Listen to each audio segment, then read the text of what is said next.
ప్రస్తుత జీవితకాలంలో సెల్ ఫోన్లు మన జీవితంలో భాగమయ్యాయి. ఇక ఇంటర్నెట్ చౌకగా అందుబాటులోకి వచ్చేసరికి చాలా మంది సెల్ ఫోన్లలోనే గడుపుతున్నారు. ఇదిలా ఉంటే చాలాసేపు మొబైల్ ఫోన్లు వాడటం దీర్ఘకాలంలో పలు ఆరోగ్య సమస్యలకు దారితీయవచ్చని పరిశోధకులు హెచ్చరిస్తున్నారు.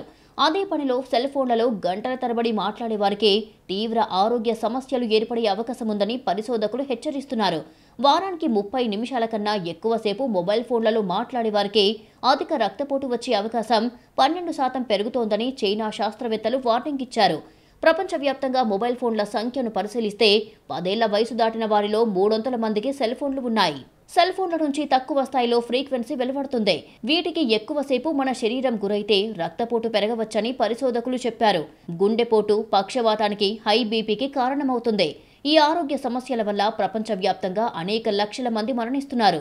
బ్రిటన్లోని బయోబ్యాంకు నుంచి 37 ఏళ్ల నుంచి 73 ఏళ్ల మధ్య వయసున్న 2 లక్షల మందికి సంబంధించిన డేటాను శాస్త్రవేత్తలు పరిశీలించారు. వీరంతా సెల్ ఫోన్లలో ఎక్కువసేపు మాట్లాడుతున్నారు అనే విషయాన్ని తెలుసుకున్నారు. 12 ఏళ్ల తర్వాత వారిని పరిశీలించినప్పుడు 7% మందిలో అధిక రక్తపోటును గుర్తించారు. వారానికి అరగంట పాటు మాట్లాడే వారికి 12%, 30 నుంచి 59 నిమిషాలు ముచ్చటించే వారికి 13%, 1 నుంచి 3 గంటలు మాట్లాడే వారికి 16% మేర అధిక రక్తపోటు ముప్పు పెరగొచ్చని వెల్లడైనట్లు శాస్త్రవేత్తలు తెలిపారు.